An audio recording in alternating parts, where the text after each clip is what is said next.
오늘은 진정 강한 자의 삶은 무엇인가? 강한 자의 삶.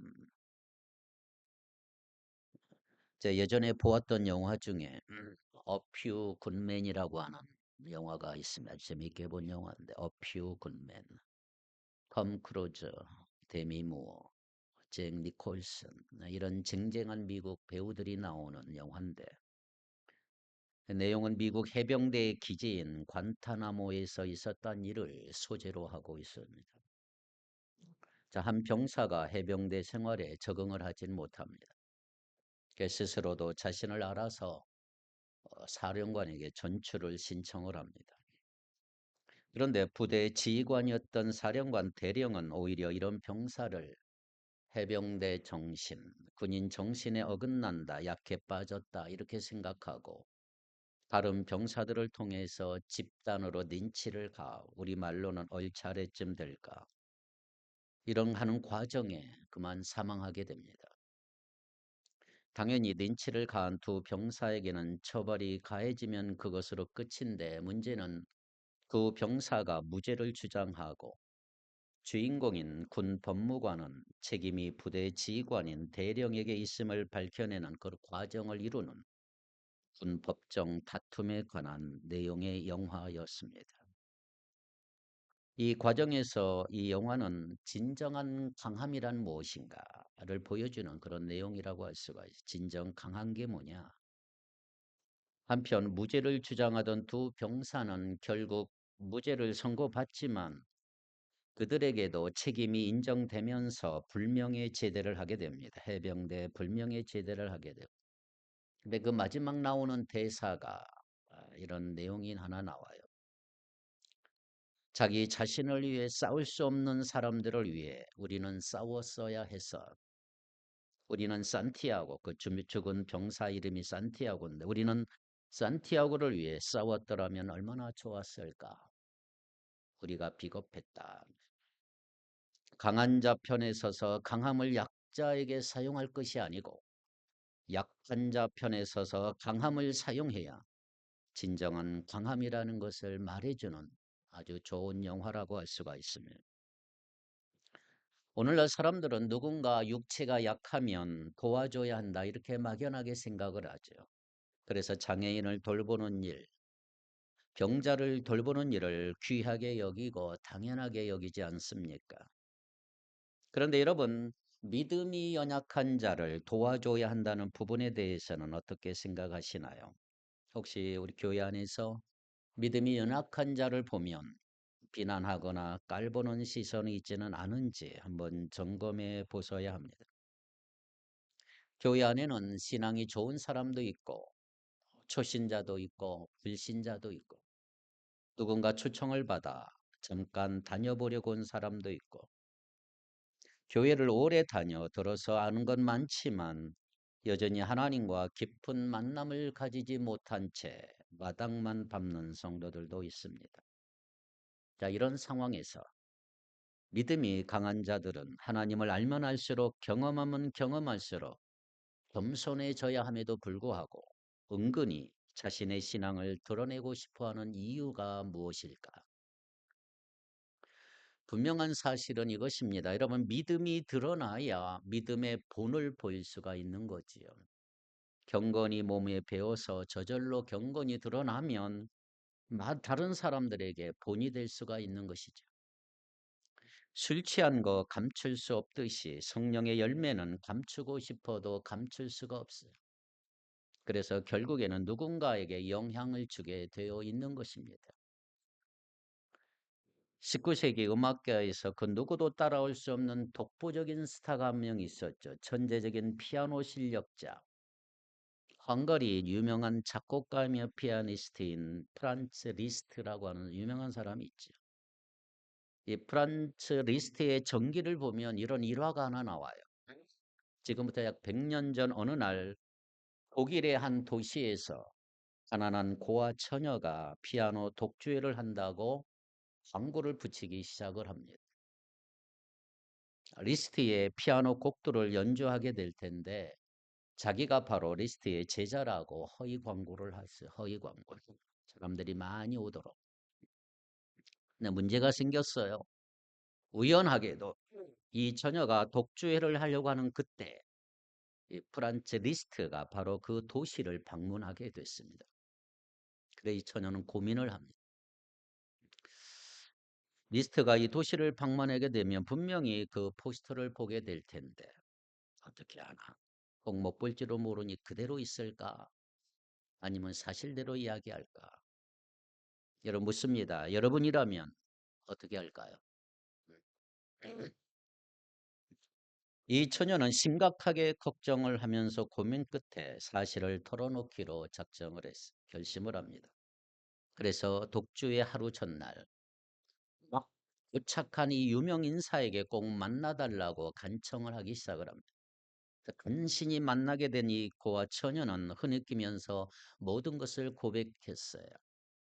그런 다음에 이제 마땅히 가해지게 될 그 책망을 조용히 머리 숙이고 기다리고 있었어요. 잠시 동안의 침묵 끝에 리스트가 드디어 입을 열었습니다. 확실히 당신은 매우 큰 잘못을 저질렀군요. 그러나 우리는 누구나 다 유혹을 받으며 실수하는 존재이죠. 실수를 범했을 때 할 일이 뭔가요? 뉘우치는 거, 사과하는 것입니다. 나는 당신이 깊이 뉘우쳤다고 생각을 합니다. 그러나 이제는 당신이 연주하는 것을 이 자리에서 내가 잠깐 동안 듣도록 한번 연주를 부탁합니다.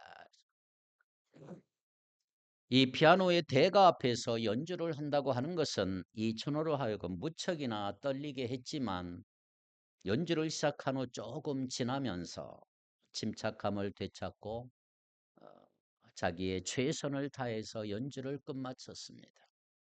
연주를 듣고 난 후에 리스트는 몇 곳에 교정을 해준 다음에 이렇게 리스트가 이 처녀에게 이야기를 합니다. 이제 나는 당신을 조금 가르쳤습니다. 그러므로 당신은 명실상부한 이 리스트의 제자입니다. 제자. 내일 밤 당신은 리스트의 제자로서 연주해 나가도 됩니다. 그리고 마지막 한 악장은 제자가 의해서가 아니고 그의 스승에 의해서 연주하게 될 것입니다. 리스트가 연주하게 될 것입니다. 자, 이때 여자의 마음이 그 감격이 어땠을까? 그리고 그로 인하여 어떤 결과들이 생겼을까? 한번 생각해 보세요. 아마도 여러분들은 충분히 그 다음의 이야기를 상상할 수가 있을 것입니다. 리스트가 이 소녀에게 베풀어준 이 친절, 이 자비, 이 소녀는 얼마나 감동했을까요? 그러나 이러한 친절도 가난한 자들, 불편한 자들, 무력한 자들, 그리고 죄인들을 위하여 아무런 받을 자격이 없음에도 불구하고 온 마음 바쳐 온통 베풀어 주신 우리 주님, 예수 그리스도의 사랑에 과연 비할 수가 있을까? 자, 오늘 본문이 그런 얘기예요. 본문 1절에 이렇게 되어 있어요. 1절을 같이 한번 읽겠습니다. 1절 시작.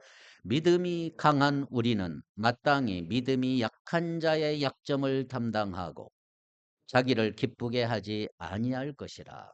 아멘. 우리 강한 자가 마땅히 연약한 자의 약점을 담당하라. 오늘 여러분들은 믿음이 강한 자가 될 수 있기를 축복합니다. 늘 시험 들고 넘어지고 의심하고 믿지 못하고 그래서 성장하지 못하고 늘 그대로인 그 상태의 그 연약함 그 믿음으로만 있지 말고 강한 믿음의 사람이 되어야 할 줄 믿습니다. 그런데 오늘 본문은 진정한 강함이란 뭐냐? 스스로의 강함이 아니고 그 강함이 약한 자를 위해 사용되어질 때 그것이 진정한 강함이 될 수 있다. 이렇게 말하고 있는 거죠. 자, 그렇다면 우리가 믿음 안에서 진정 강한 자의 삶은 어떤 삶을 말할까? 첫째, 자기를 기쁘게 하지 아니하고 남을 기쁘게 하는 삶을 사는 자. 이 진정 강한 사람이죠. 자, 1절을 다시 보면 이렇게 되어 있어요. 우리 강한 자가 마땅히 연약한 자의 약점을 담당하고 자기를 기쁘게 하지 아니할 것이라. 자, 여기서 먼저 연약한 자의 뭘 담당하라 그랬어요? 약함을 담당하라. 여기서 담당하다 이 말은 부담하다, 견디다, 참다 이런 말이죠. 자, 연약한 자를 위해 내가 부담을 갖고 견디고 참는 것은 강한 자들의 일종의 의무와 같다 이 말이에요. 강한 자의 의무다. 마치 빚을 지는 자들이 그 빚을 반드시 갚아야 하는 것처럼 연약한 자의 약점을 끈질기게 참고 견디는 것은 믿음이 강한 자에게는 필연적인 것이다. 자, 앞서 14장에 나온 내용들이 뭐냐 하면 14장의 내용은 이것입니다. 상대방의 연약함을 비난하거나 비판하거나 책망하기 전에 사랑으로 돌보도록 힘써야 한다. 이게 14장의 내용. 만약 우리가 그들의 연약함을 믿음으로 참고 기다려주지 못한다면 그들의 믿음은 부서지고 말 것입니다. 왜냐하면 연약한 믿음의 사람들의 믿음은 어떤 심각한 문제가 있는 것이 아니고 단지 성숙하지 못한 상태에 있기 때문에 그래서 우리는 조급하게 서둘지 말고 기다려줘야 돼요. 성장하도록. 강한 자는 연약한 자의 약점을 인정하고 아직 어리니 참아주고 기다려주면서 돌봐줘야 된단 말이에요. 성숙하지 못하니 참아주고 기다려주는 것입니다. 부모가 자녀들을 바라보는 것도 이와 마찬가지 아닐까요? 여러분 부모의 입장에서 자녀들은 믿었기도 하고 언제까지 기다려 주어야 하나 싶지만 그래도 아직 철이 덜 들어서 아직 성숙하지 못하기 때문에 자기들의 길을 찾기까지 부모는 참고 기다려주고 사랑을 주는 것뿐이에요. 그냥 부부관계도 마찬가지예요. 부부관계도. 연애할 때는 약점이 보이질 않아요. 눈들이 다 뭐가 씌어가지고 약점이 안 보여요. 그러나 결혼하고 함께 살면서부터는 서로의 약점들이 서로 불편한 점들이 하나둘 보이기 시작합니다. 더 나아가 시댁의 약점 혹은 처가의 약점들 불편함도 보이기 시작을 해요. 그러나 이 부분을 내가 잘 견뎌내지 못하면 결국은 사랑으로 시작했다가 미움으로 끝나는 경우들이 너무 많습니다. 그래도 부부간에도 결혼 생활에도 상대의 약점을 담당하는 견디고 참아주고 부담하는 이런 자세가 우리에게 얼마나 필요한지 모릅니다. 여러분 교회도 마찬가지잖아요. 에베소 4장 12절을 한번 읽어볼까요? 에베소서 4장 12절 시작.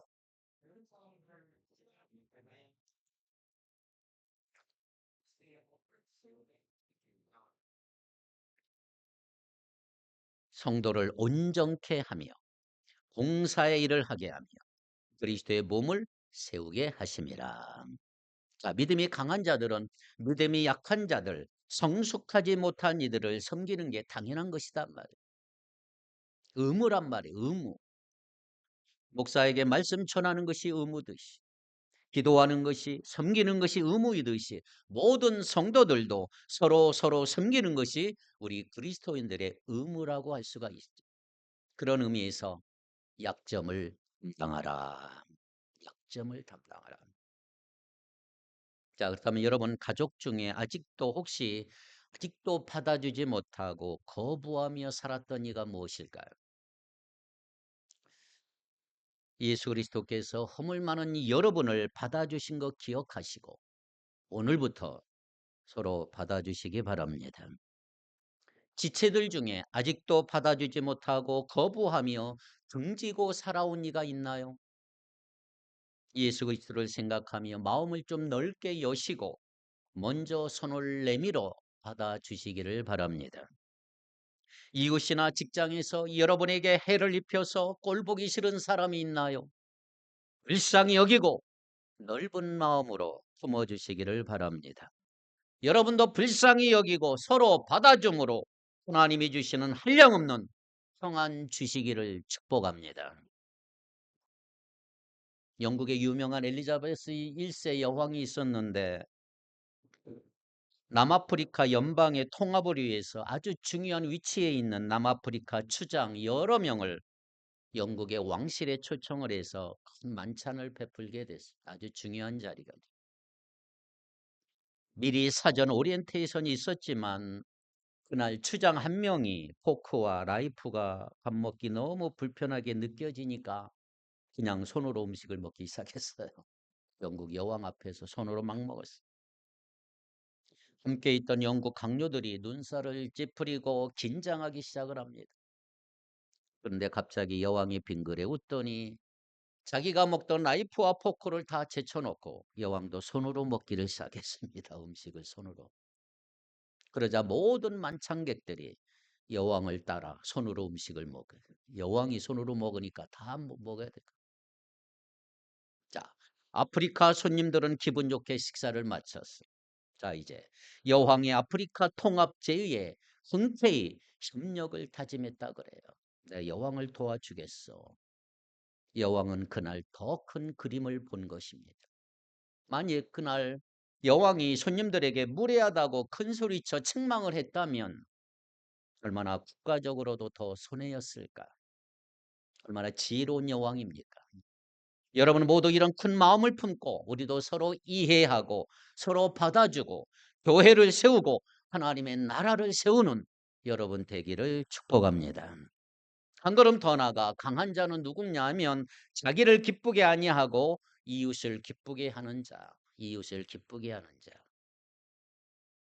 우리 그리스도인들이 주의 이름을 부르며 예배하고 기쁨을 누리는 것은 얼마나 행복한 일입니다.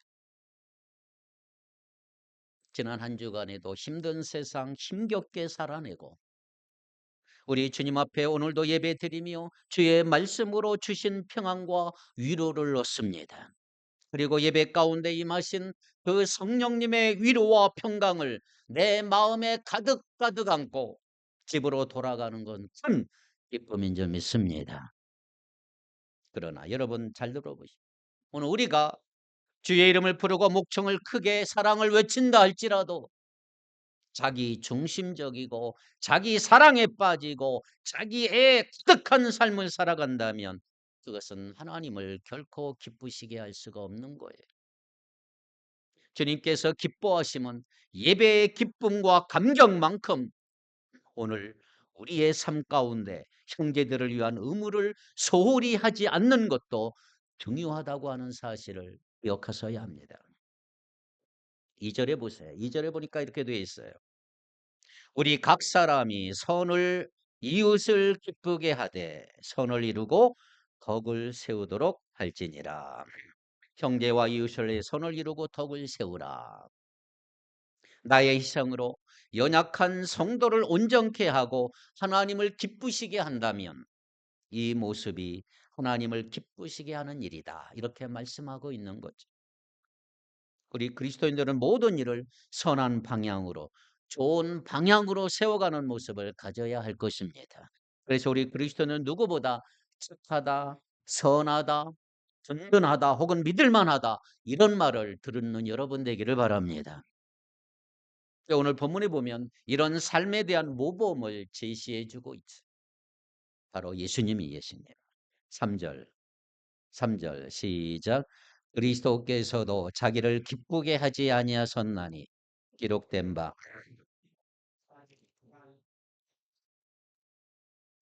아멘.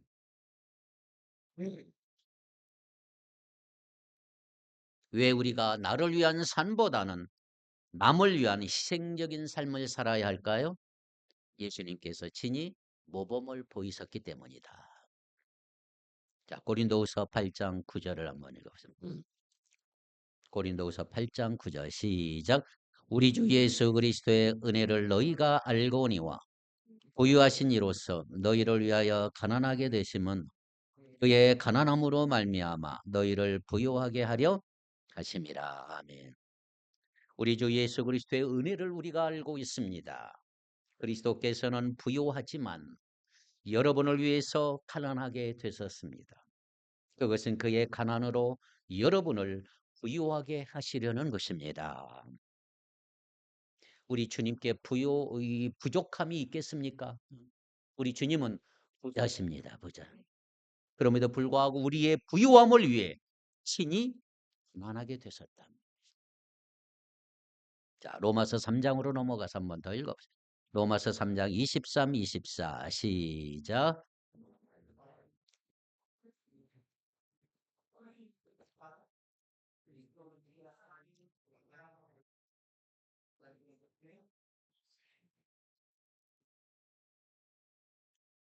모든 사람이 죄를 범했습니다.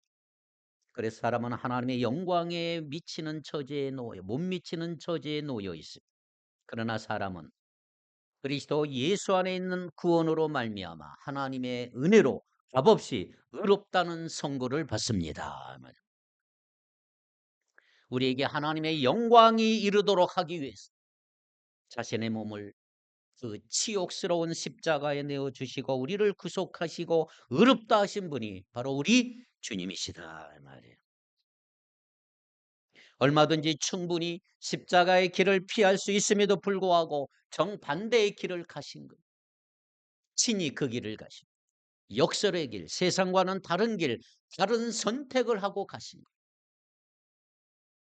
자, 요한복음 17장 한번 넘어가 보세요. 1절에서 5절을 한번 예수님의 기도를 한번 잘 읽어 보십시오. 요한복음 17장 1절로 5절 시작.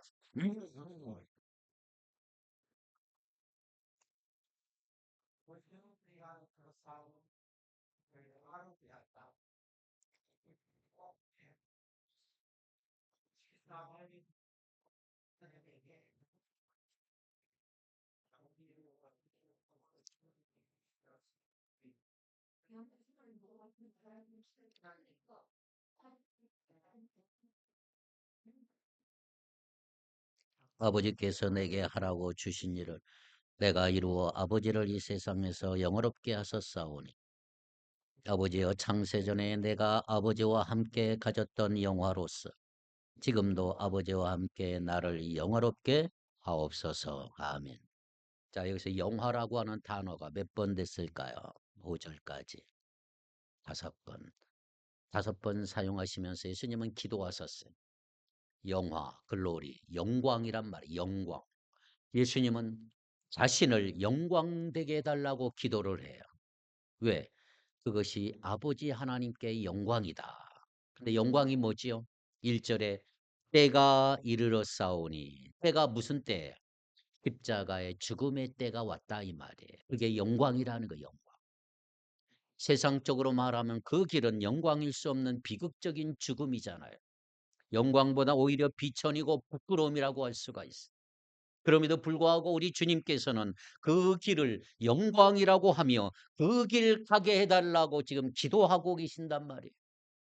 왜? 바로 그 길이 하나님의 뜻이요. 그 길만이 죄의 권세, 죽음의 권세, 사망의 권세를 이길 수 있기 때문이다. 그 십자가를 통해서만 모든 사람이 하나님의 영광에 이를 수 있기 때문에 그 길 가게 하려고 기도하고 있는 거예요. 그래서 우리 그리스도인들에게는 십자가가 곧 영광에 이르는 길이다 하는 걸 알아야 돼요. 이럴 때 예수님께서 신이 자기를 기쁘게 할 그 길을 포기하시고 아버지 하나님께서 기뻐하실 그 길, 더 나아가 모든 사람을 기쁘게 할 그 길을 가셨던 것입니다. 3절 보세요. 3절 시작.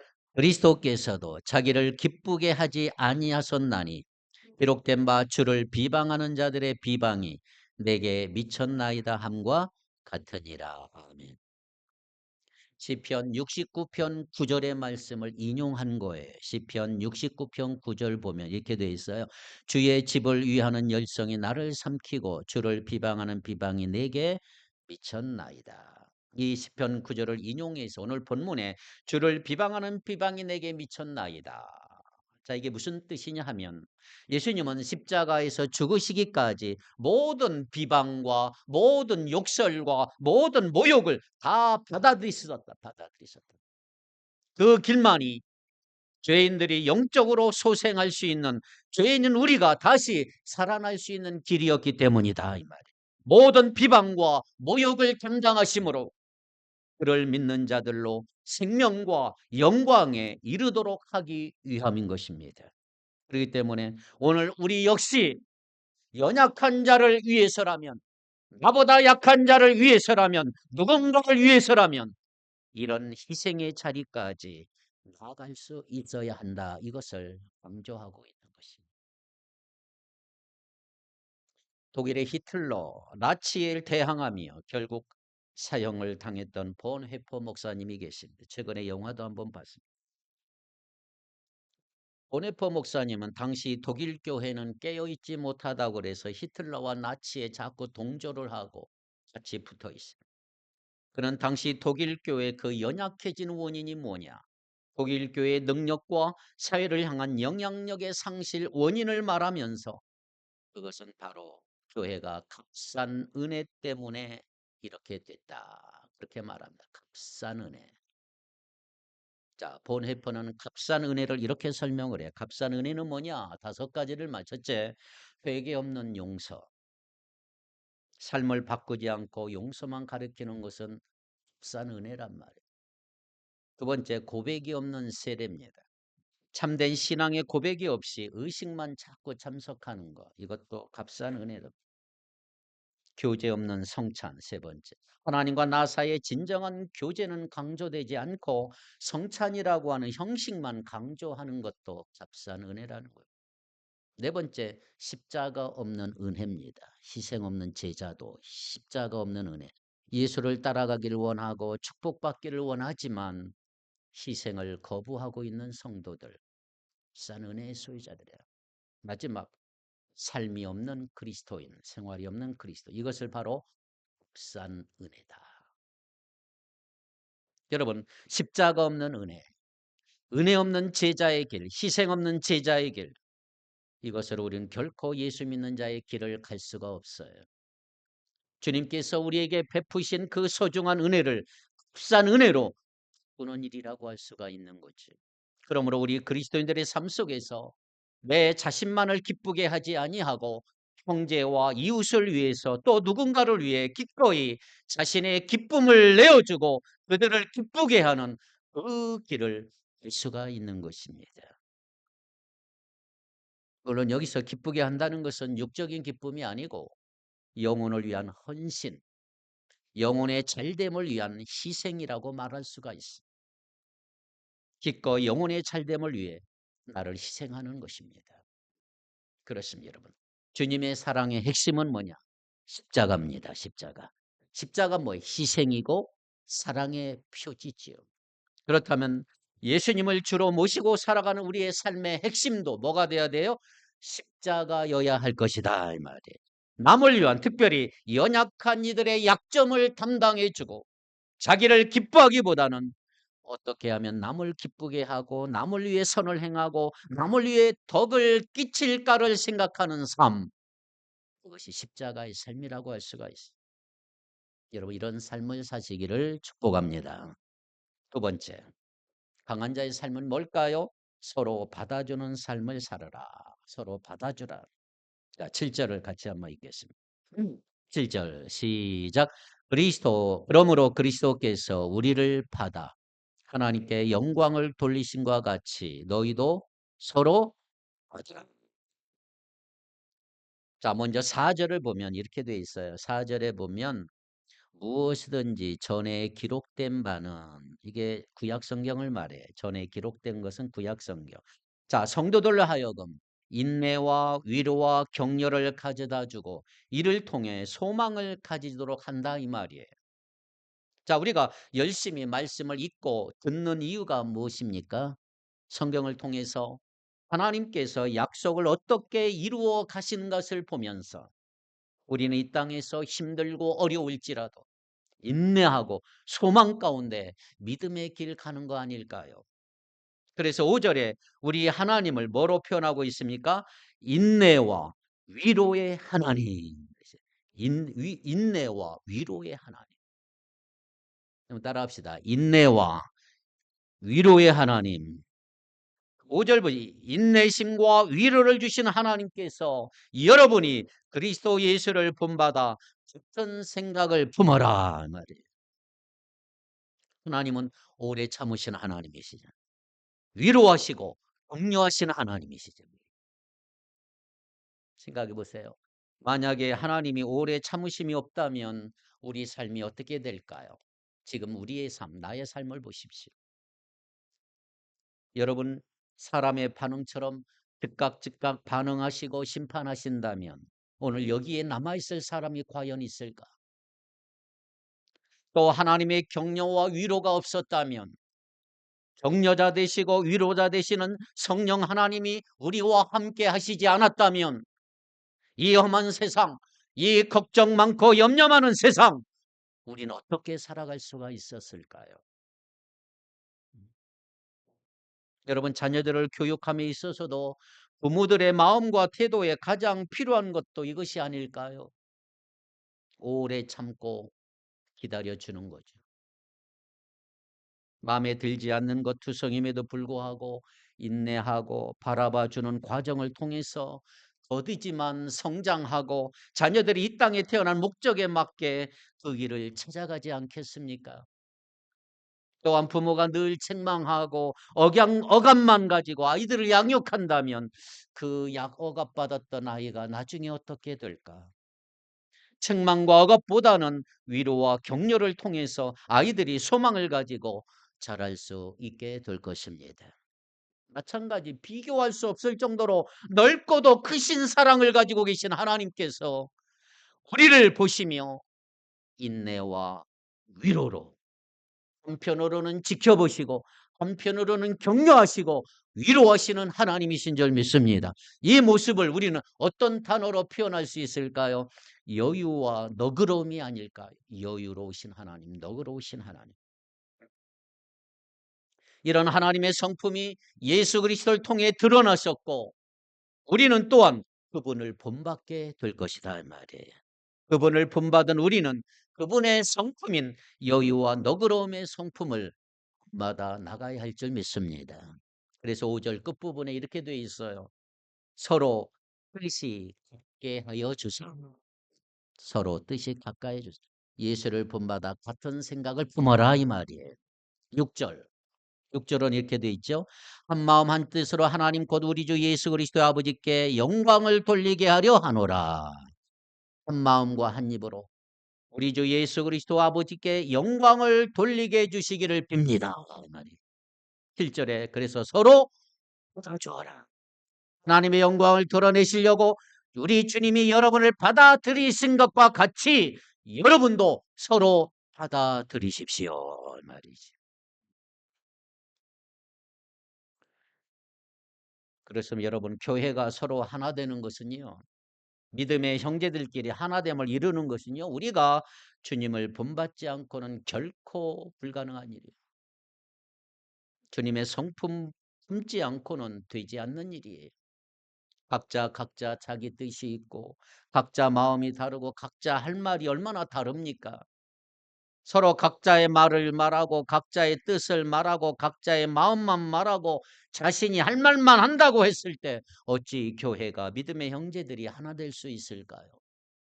서로 다르지만 우리 주님께서 아버지의 영광을 보시며 자신의 뜻을 내려놓으신 것 같이 오늘 우리 역시 주님의 영광을 위해서 자신의 뜻과 생각과 마음을 내려놓는 것입니다.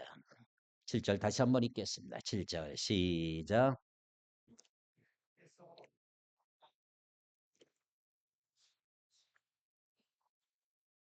아멘. 우리 주님께서 죄인된 우리를 받아주시고 우리를 위해 죽으심으로 하나님의 자녀된 영광을 주셨다 이 말이에요.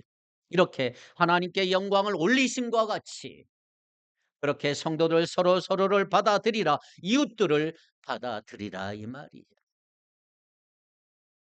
믿음으로 구원받은 성도의 삶 가운데 가장 중요한 핵심이 바로 주님께 받아들여짐을 경험한 이들이 바로 형제와 이웃을 사랑으로 받아들이는 것이라고 할 수가 있어요. 이것이 어쩌면 로마서 전체의 핵심이라고 할 수 있어요. 핵심. 먼저 내가 주님께 받아들여졌잖아요. 우리는 다 주님께 용서받았잖아요. 무엇으로? 오직 믿음으로. 그렇게 받아들여짐을 경험한 사람들이 이제는 그 은혜와 삶을 가지고 어떻게 해야 돼요? 남을 받아들이는 삶을 살아라. 이것이 그리스도인의 삶이다. 이걸 말해주고 있는 것입니다. 그렇습니다. 사랑하는 여러분, 진정 강한 자의 믿음의 삶은 먼저 하나님 앞에서 나 역시 연약한 자임을 인정하는 거예요. 내가 받아들여진 존재임을 깊이 깊이 인식하고 깨닫는, 아, 내가 주님 때문에 받아들여졌구나. 주님이 나를 용서해 주셨고. 그런데 여기서 그치지 말고 다른 이 역시 그렇다는 것을 인식해야 돼요. 이 내용은 계속해서 반복되고 있는 거예요. 그렇기 때문에 우리는 서로 받아들이자. 주님이 나를 받아두신 것처럼 여러분도 여러분의 이웃을 받아들이라. 한 10년 전에 국내 유명한 기독교 잡지사에서, 목회와 신학 잡지에서 현직 목회자들을 대상으로 설문조사를 한 게 하나 있어요. 그게 뭐냐 하면, 설문 내용이 뭐냐 하면, 교회에서 제일 불편하고 무서운 사람이 누굽니까? 목사님들에게 물어봤다 그래요. 교회에서 제일 불편하고 무서운 사람이 누구냐? 1위에서 3위까지. 목사님들이 제일 무서워하는 사람이 누군? 1번. 첫 번째가 뭔지 아세요? 40일 금식 기도한 사람. 두 번째 순위는 뭔지 아세요? 두 번째 순위는요, 철야 기도하는 성도. 매일같이 밥만 먹고 교회 와서 철야 기도하는 사람. 세 번째, 신학 공부한 교회 재직. 제일 무섭다. 이렇게 목사님들이 왜 이렇게 무서울까요? 왜 그랬을까요? 아마 40일 금식 기도한 사람은 목사님이 설교할 때만 저것이 무슨 은혜가 안 되네. 맨날 지적만 했을 거예요. 철야기를 밥 먹더라 하는 사람은, 아유, 우리 목사님 기도가 부족하네. 저렇게 설교한다고 매일같이 비난했을 거예요. 마지막으로 신학을 공부한 재직들은 자신들이 목사가 하는 설교는 신학적으로 뭐가 부족하네? 맨날 비판하고 정죄할 가능성이 있기 때문에 목사님들이 제일 무서워한다. 그러면 이 은혜가 되겠습니까? 은혜가. 그런데 만약에 자신들의 금식과 철야기도와 신학이 오직 비난의 눈으로 주변을 바라보게 하는 것이라면 차라리 금식과 철야와 신학 공부하지 않는 것이. 여러분, 부부가 이혼하는 것이 사소한 문제들이 쌓여서 헤어지게 되는 경우들이 많다는 거 아시지요? 부부가 부부싸움 나서 이혼하는 것은 뭐 나라의 문제 때문에 이혼한 사람 하나도 없어요. 사소한 문제 때문에. 어떤 부부는 치약 짜는 문제로 이혼한 경우도 있고, 남편은 치약을 앞에서 꾹 짜서 누르는데 부인은 뒤에서 얌전히 짜는 스타일. 그것이 부부에게는 갈등과 부부싸움의 원인이 되었던 거죠. 그들은 그 사소한 문제로 이혼하고 말았어요. 만약 그들이 서로의 있는 모습 그대로 받아주었다면 얼마나 잘 살았을까. 교회에서도 마찬가지. 어떤 사람들은 큰 소리로 기도해야 직성이 풀리는 사람이 있어요. 또 어떤 사람은 그냥 조용히 묵상 기도로 여기는 사람이 있어요. 어떻게 해야 되겠죠? 서로 인정하고 서로 받으셔야 합니다. 성경에 보면 부르짖어 기도하라, 이 말이 압도적으로 많아. 그럼 왜 이렇게 부르짖고 소리질러 기도해야 할까요? 혹시 하나님이 주무시나? 하나님이 좋으시나? 그래서 큰 소리로 하라는 게 아닌가? 아니에요. 하나님은 졸지도 주무시지도 않아요. 다만 내가 졸기 때문에 아니라. 잠이 많으신 분들, 애써 힘써 소리내어 기도하는 게 좋다 이 말이. 그러나 조용히 기도해도 전혀 졸지 않고 흔들림 없이 집중해서 기도하는 분이라면 조용히 기도하시고, 시끄러워 기도하기 힘들다 싶으면 또 다른 방법 찾으면 되죠. 따라합시다. 서로 인정하고 서로 받으십시다. 할렐루야. 오늘 말씀 정리합니다. 강한 믿음의 삶은 무엇이라고 그랬어요? 첫째, 자기를 기쁘게 하기보다 남을 기쁘게 하는 삶을 살아라. 연약한 이의 약점을 담당하고 착함으로 덕을 이루는 삶을 사시기를 바랍니다. 주님께서 모범을 보이셨으니 나 역시 누군가의 기쁨의 존재가 되기를 바랍니다. 두 번째, 서로를 받아들이는 삶을 살아라 그랬어요. 인내와 위로의 하나님으로 인해서 그분을 본받아 그분의 뜻을 따라 하나됨을 이루어 가는 사람. 내가 받아들여진 존재이기에 나 역시 누군가를 받아들이는 자가 되어야 한다. 진정 강한 믿음의 성도들이 될 수 있기를 주님의 이름으로 축복합니다. 기도합니다. 하나님 아버지, 주님을 찬양합니다. 오늘 예배 드리고 가는 모든 성도들의 귀신이 떠나가게 하시고 병마가 떠나가게 하시고 두려움과 근심과 걱정도 다 떠나가게 복을 내려 주옵소서. 자기를 기쁘게 하기보다 남을 기쁘게 하는 삶 살게 하여 주시옵시고 서로를 받아들이는 삶을 살게 하여 주옵소서. 믿음이 강한 자들 되게 해 주옵소서. 예수님 이름으로 기도하옵나이다. 아멘.